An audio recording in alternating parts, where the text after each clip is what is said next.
6-game road trip is all over, and they are flying home happy. The beam is lit in Sacktown as the Kings wrap up a 6-game trip 3-3. They beat the Pistons tonight in Detroit 122-113. I'm Deuce Mason. That's Morgan Reagan. The Kings are 16-12. It's their best start through 28 games since 2004-2005 when they were 19-9. It's a long way to go, Morgan Reagan, but best start since 04-05. That's something we're celebrating on a Friday night. How are you? I'm great. And you say a long way to go, and it's like perspective, people. It's sports. It's not supposed to just be like, hey, you're dog shit one year and then you're just amazing the next. There has to be, not always, but most times in most situations, there's going to be that gradual time period where you just grow and find yourselves and your identity and so many other things to become a better team. And that's what we're seeing, but I still feel like we're seeing it at such a faster rate. The growth has been there. What Mike Brown's been able to do has been tremendous, and they're getting some high-level play from their really good players, including Domantas Sabonis and De'Aaron Fox. You know, Morgan, this last game of the road trip's always weird. People talk about it all the time. And 6 games, you know, the first week on the road is kind of the fun time, right? You get to see some new cities. But now, you know, you're in the second week. You're itching to go home. The holidays are coming up. You see the homestand. But like Jordy says, it's a business trip. Finish the job. And they did finish the job. I was a little concerned headed into tonight because it's a Pistons team that's been bad. You played them earlier this season. They put up 129 points on you. You had to escape with a win. Tonight, it got off to a really ugly start in this one. Were you concerned at all at any point during the game that this was going to be a disappointing game? 100%. I wasn't. Wow. No, there was a lot of self-inflicted things tonight. But can I tell you why? The reason why was mostly because of the 2 losses that we did see when they couldn't find a way out of it. And it felt a little bit like not that dead in that first half, but it felt like moments were happening and too big of moments. And then when Detroit went on that run leading into the half, I was just like, oh no, the Kings just aren't going to respond. They just don't have it tonight. Why would I doubt this team? They have proven to me time after time after time, for the most part, that they know how to respond. They know how to find it within to find the will to win. Yeah, the first half, they were down 63-55, and giving up 63 points was just so frustrating to see. And it just seemed like even with the Kings turnovers, you're just like, well, there's sloppy passes here. Like It just seemed like they were completely out of sync. We should also note they were playing without Davion Mitchell tonight. He missed the game with a non-COVID illness, so that kind of hurt the bench group. But yeah, it seemed like there were a lot of issues with the offense just getting into stuff at times. The passes weren't crisp, and it was sloppy at first. And then you just had issues with Bojan Bogdanovic, who, again, just seems like a Kings killer at times with straight-line drives and getting to the basket. And it seemed like we were headed to a game like we saw in Sacramento in November between these two teams. Yeah, it was, there was times I was definitely nervous, but it was great to see, again, De'Aaron Fox have another good game. Kevin Huerter starting to hit some outside shots. There was a little bit from everyone that gave me the confidence. I think really though, in that first half too, Deuce, you look at the bench and the way that Malik Monk started that game, the way that Terrence Davis came off the bench as well, especially when things seemed flat with that first unit. It was great that they could rely on that for a little bit. And now it didn't continue throughout the entire game, but they didn't need it to, especially in that second half when the first unit just did a much better job of playing their game. Yeah, there's a lot of interesting things even in that first half. The 4:02 mark of the first quarter, Sabonis picks up his second foul. He's looking over at the bench like, don't take me out. And they did take him out, and he was pissed. Like, he even ran by Brown. He even stopped to talk to him. He wanted to stay in that game. He's just a competitive dude. The Kings end up going with Chimezie Metu like they have been. That group really struggled. I know you highlight kind of Davis and Monk, who performed well, but Chimezie Metu and Delly didn't look great tonight. And I think the Kings are in an interesting spot with his like backup 5 spot, because I think they've gotten a lot of good things out of Chimezie Metu, right? Like, he's played more in control. a little better defense, but I do feel like he's been trending down a little more often lately. It's not consistent enough from him when we do see him do the right things, right? Like when you see him during his good times, it's because it's literally because of the way that he is playing basketball. And that way is just super disciplined to what Mike Brown wants these guys to do. It's a team style of basketball. And when he just doesn't go that way and takes his own path, it just breaks down for everyone, whether it's on the defensive end, whether it's on the offensive end and not making the extra pass. It's not even like a selfishness. It's more of just an awareness, like a basketball IQ thing for him. And I think with him, he needs to understand that that is going to be the best way that he succeeds in the NBA is by really listening to what Mike Brown and this coaching staff is telling him how to play basketball. And it's the right way. Sometimes you have an off night too. He had a couple of nice looks inside early that I felt like he just rushed. He had no touch on it. And it's they're shots he was kind of making a couple of weeks back. So guys are going to be up and down. I think you could look at maybe trying a little more Rashawn Holmes at that backup 5 spot. He ended up coming into this game and playing 3 minutes. So he's starting to get a little time the last couple of games, the last 3 games of the road trip. So maybe that's something to watch going forward. So yeah, that portion of the bench wasn't great. The starters were really good tonight, and they really got engaged coming out the half. I thought the Kings defense in that third quarter was amazing. And that's what they needed to do against this Pistons team. That's not very good. They're not a great offensive team. So you can't allow them to score another 63 points in the second half. They came out of the gates ready. Keegan was aggressive. He hit that 3. Then he had another play where he hits a 3. First play of the second half. And he came down and took a charge. Yeah. That was awesome. And then the next play, he comes in with an aggressive drive on Ivy. Ivy picks up his 4th foul. And then he hit another 3. It just felt like, he came out firing, and the Kings defense was playing at a high level. And you talk about Keegan Murray and the way that he even went at Ivy. It was so much more physical. It was so much more aggressive. And it wasn't only in that offensive moment that happened for Keegan Murray. Just like you said, the Kings defense came out so much more physical, so much more intense and up into guys and realizing, this is actually going to help our offense on such another level. And it did. They ended up with 18 fast break points in this one. And I think for them too, it just helped them not turn over the ball, play a little bit more decisive, play their quick, fast-paced style of basketball. It just kept everyone in the same flow, in the same rhythm, and everyone's energy too was just at another level. It wasn't flat like that first half.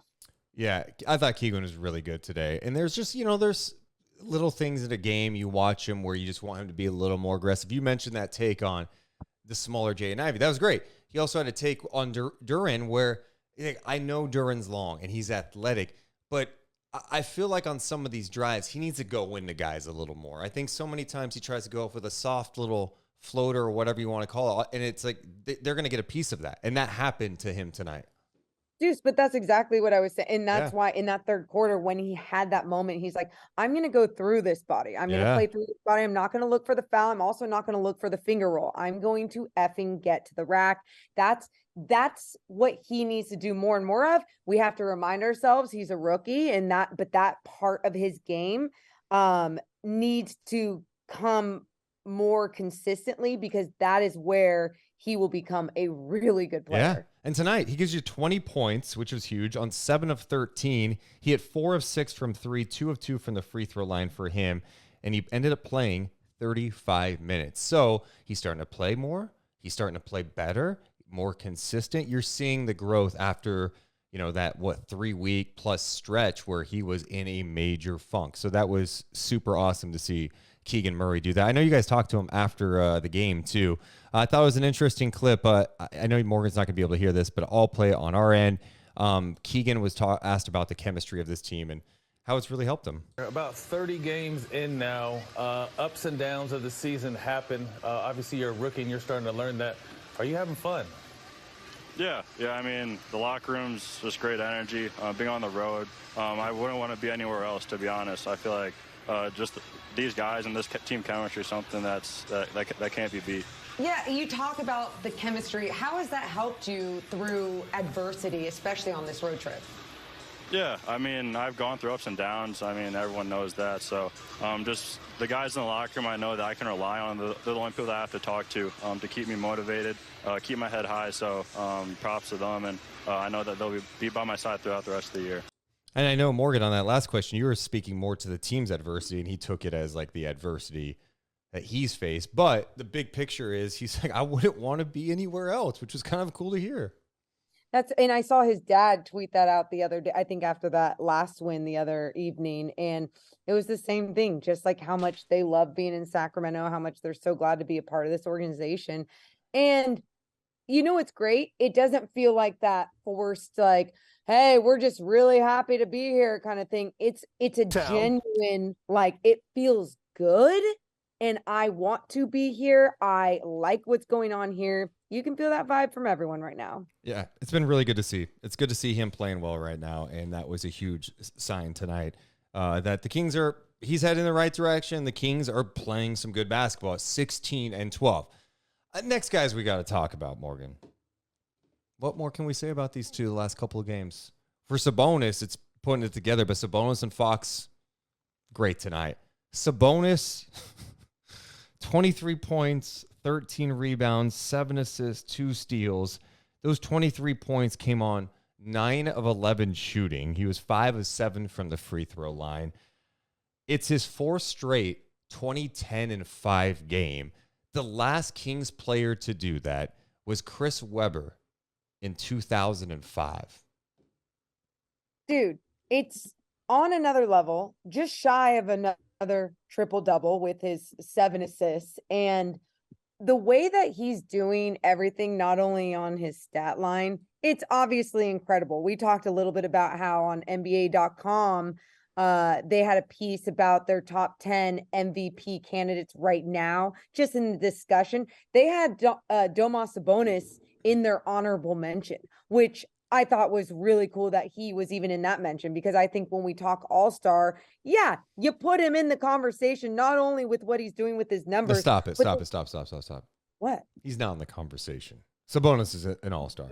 He is. No, he is. I mean, his numbers are outrageous. No, that's totally fair. And so not only are his numbers outrageous, you look at what he does on the floor, you just watch him and you're like, wow, you command so much on the offensive end, but then on the defensive end as an anchor, you are just talking it up, being a leader, telling your guys where to be, contesting shots, moving your hips, moving laterally. It's just fantastic all around from the big guy. His last 7 games are pretty outrageous too, Morgan. I keep saying that, outrageous. But 23, 13, and 7, 21, 20, and 7.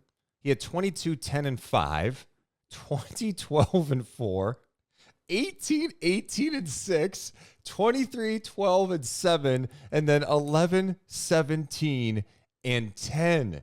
I mean, it's really cool to see, because I know the guy had a resume as a 2-time All-Star before he got here. He's been an All-Star in this league. So in some ways we shouldn't be surprised by how he is playing. But I think this role suits him so well in Sacramento.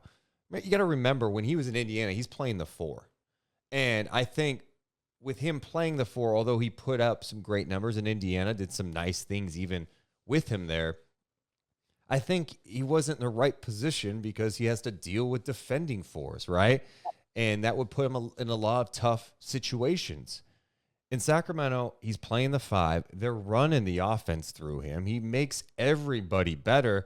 And then I know we've hit on this a lot over the last couple of weeks, but he's been really good defensively as well. And it's not a guy that you're going to be like, oh, he's an all-NBA or all-NBA defensive team guy, but he's a good team defender, and he has done a really nice job. I think he's done better than really anyone would think he would do, especially on defense. I think that's what it is. And even tonight, you see 1 block, 2 steals with his stats. And even when it's he's not putting those numbers up, you just see with his verticality, with his communicating, so many other things that he adds on the defensive end.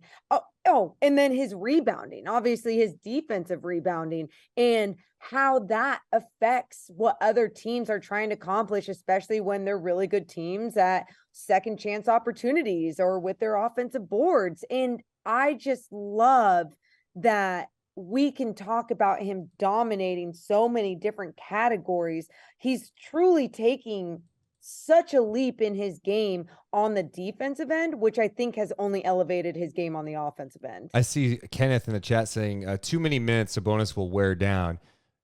I would say the last couple of games, yeah, if you think Sabonis is going to be playing 40 minutes a night and that's going to work, no. But on the season, he's playing just under 33 minutes, which is the lowest amount of minutes he has played since his third year in the league. In Indiana, he is playing 35, 36, 35 minutes a night. So he's playing a couple less minutes. But I think the larger point Kenneth is right on. Like, they do need to get him some help at that backup five. He does take a beating down there. Yeah. And not only does he take a beating, my biggest fear is like, okay, if he's not in there, yeah, the dynamic changes completely. Now, it's not like years past where there's no depth and there's no identity, so they just lose at all costs. No, but you see how important he is as a big for this squad, in that as soon as he's not in, it just goes a little bit downhill for their bigs, especially in certain matchups. And when I say downhill, I'm not acting like the guys coming off the bench don't do a good job at times. Like, we've seen Metu put together some good games. It's more just depending on who the matchup is, what the game is. So obviously when we saw like Neemias Queta the other night, it was great to see him get those few minutes. He got too many fouls far too quick. And you just hope and wish that he could be one of those guys that you can develop to be that big body, that girth to give you in that paint. But either way, they need to figure that out soon. We should also talk about De'Aaron Fox, because second game in a row where he's looked great again. Fox in this game finishes with 24 points. He had 9 assists. He had 5 rebounds. He did it on 9 of 19 shooting. The only bad thing tonight for him, 0 of 5 from 3. But what do you think of De'Aaron's game? Overall, I loved how he picked it up when the team needed him to pick it up. And that was obviously, especially in that second half, getting the paint touches. When he was going downhill, there was times he was just unstoppable. But then on the defensive end, he was showing Ivy like, you're not going to do the same shit I'm doing, right? Rough night for Ivy, who fouled out. He played 20 minutes today, 2 of 9 shooting, 5 points, and he fouled out. Which is surprising too, because he's had put together some good games, some really good moments. And there was like a moment tonight where he just like got to the rack and kind of it was when the Kings were trading off threes and just points in the paint. And there it was like De'Aaron had this nice crafty take to the rim, and then Ivy had it on the other side. But what I like for the most part is that De'Aaron was playing fantastic defense as well. And then you saw that being picked up to another level in that second half to really create so much more. Oh my God. And then really quick, because I'm about to talk about De'Aaron Fox's throwdown in that game, but Domas had 2 angry dunks as well. But De'Aaron Fox threw it down with authority. It was nasty as shit. And I was like feeling it from this entire team every time they were chucking it down. I'm glad you brought it up. You want to hear how the G-Man called it? The legend, the GOAT, the G-Man Garrett Gerald. It's Harrison Barnes driving to the right, underneath the basket. Here comes Fox on the run. A hammer with the left hand, and that may be the play of the year as far as De'Aaron Fox is concerned. Oh my, what a rip by De'Aaron with a left-hand power jam. He had a full head of steam coming from well outside the three-point area, and that makes it 118 to 107. Fox now has 24 points. That was just sensational. Deuce, you want to know what made that so beautiful too? Not just the finish and the throwdown. It was his movement without the effing basketball. He saw Harrison was driving baseline. He's like, where can I move next? Oh, wide open lane down the middle. Barnes finds him. Beautiful. It was great. And, we haven't seen Fox dunk as much as he did in his early days in the NBA. We see a little more this year, and that was with some authority tonight. Yeah. He had some great the last couple of games. Some of those Euro step scores. I'm like, stop it, man. I Step looked at Matt. backs, mid range. I looked at Matt Barnes and I was like, hey, could you ever slow down your body like that and control your body like, just wondering if like that was ever something he could do back in college or anything. And he said, no, just like a quick no, because it's such a talent to have. And it's incredible when you have that ability, when you're that fast of a human being and can still have that body control. It's a challenge that so many cannot execute. And it's just, I love that De'Aaron has found a way to do that at such a high level. Do you feel like he looks like himself again after sitting out? Do you feel like you didn't notice him laboring or anything? I didn't. I feel like the last couple of games, and it's hard because sometimes, guys miss shots and you're like, are they hurt or is something going on? Some guys just miss shots. And I felt like that was the case in the Philly game. Yeah. The last couple of games, I think he's kind of looked like the guy we saw earlier in the season.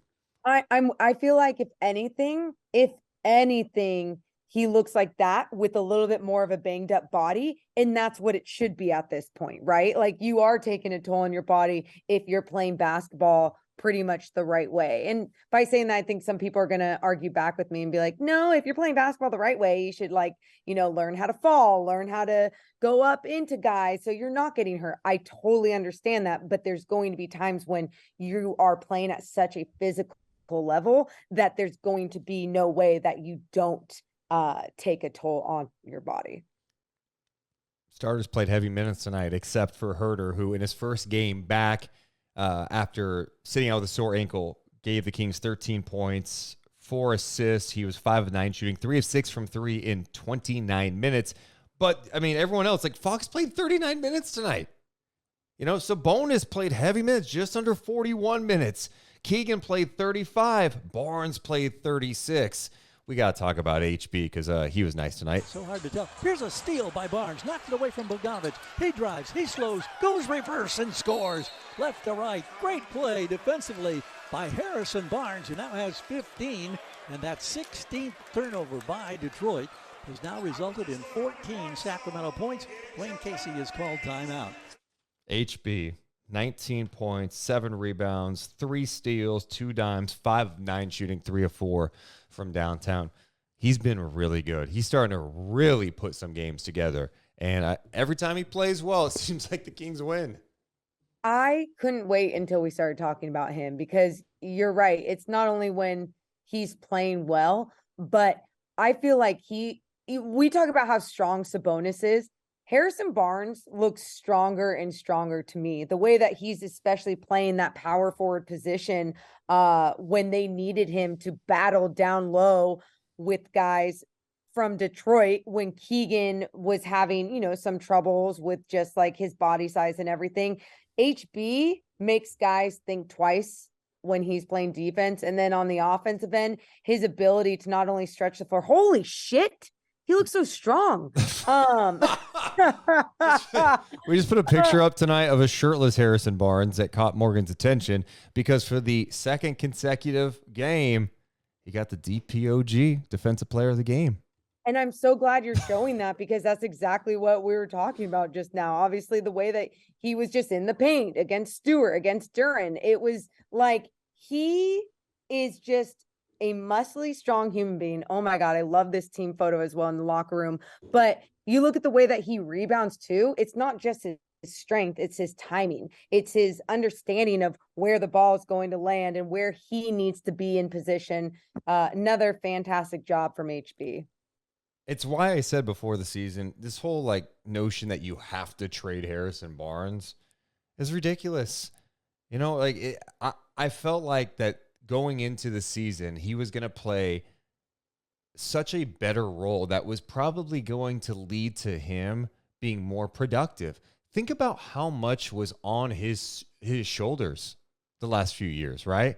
They were relying on him a ton. They don't rely on him anymore. It's Sabonis and Fox. You got Herter, you got Murray, you got Monk, you got TD. You have some more help. So it's not like, hey, HB, you got to get us 20. He can get you 20. He can hit the boards. He can get you a timely bucket, but you're not relying on it. Here's a great example. This time last year, Morgan, through 28 games, the Kings were 11-17. They lost to the Raptors that night, 124-101. The starting lineup that night was Fox, Halliburton, Barnes, Chimeze Metu, and Alex Len. It's just different. It's changed. It's changed a little bit. And that's a those are so many second unit guys, and that's no knock on them. It's just where you're at in the NBA and what type of talent and leadership you need on a team to be a good team in the NBA is different. So now he's in a role where he's not relied on. He can focus more on what he does well. And that's why I think he's starting to play better. He got off to a really slow start. And I was a little concerned after the preseason in the first few games. He was like, man, he's missing free throws. It looks a little slow out there. He's really adjusted well to Brown's system. I think he's been really good. And the thing I've always said is, if you're going to trade this guy, how are you going to get better? He's an expiring deal. Are you going to trade Harrison Barnes and get better? Yeah. No, and I don't think so. I think too many people, and I mean, everyone's done it. They get frustrated when he has a few games that are bad. And then if the whole team is playing bad and then wins aren't happening, there's always someone to blame. Like, think about when the Kings are winning and Kevin Huerter's playing well, but Harrison Barnes doesn't have the best game. We're not talking about Harrison Barnes not having the best game, and I just think there's been so much of that over the years on him because of the way when he came to Sacramento, it was like, all right, you're going to be the guy. But then you look at his role, especially with Golden State, it was like, he didn't have to be the guy. I know that's such a different example, I'm not saying that is what is here in Sacramento, but it still allows him to be in a different role. And now he's older, more mature, in a different spot in his career where he knows where he needs to contribute, how he needs to contribute, but everyone else or some other guys can be the guy.